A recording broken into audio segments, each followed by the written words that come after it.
सबसे पहले हमारा ऑडियो वीडियो आप तक पहुंचे तो गुप्ता म्यूजिक स्टूडियो को सब्सक्राइब करें और घंटी को दबाना न भूलें।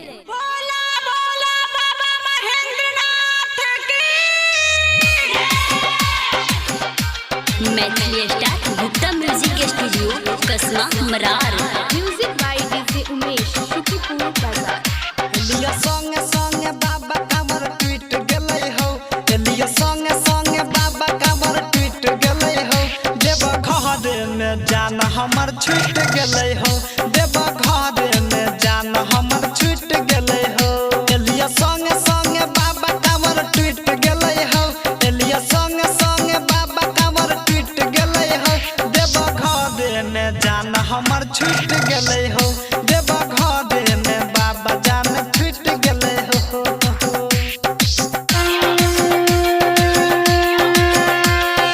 Music by DJ Umesh Shukipur बाजार। बाबा कोरोना हमारा पर दया हो, दया हो। जान छलै हमर मन के माया हो, माया हो, माया हो। बाबा कोरोना हमारा पर दया हो, दया हो।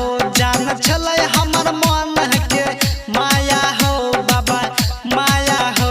केना कहियो कि धन हमर लुट गेलै हो, केना कहियो कि धन हमर लुट गेलै हो।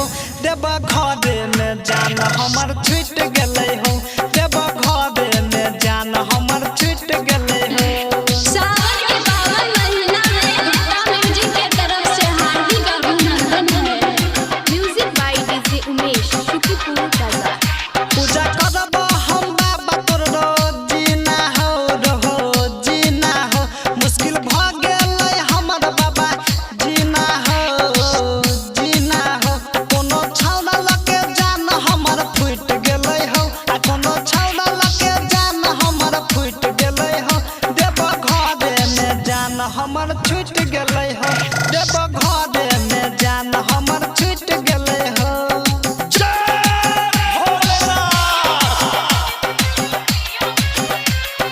Music by DJ Umesh Shukipur बाजार। जान हमर छूट गेलै हो।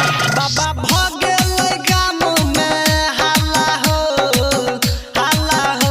जन गेलै सब टोला मोह हाला हो, मोह हाला हो।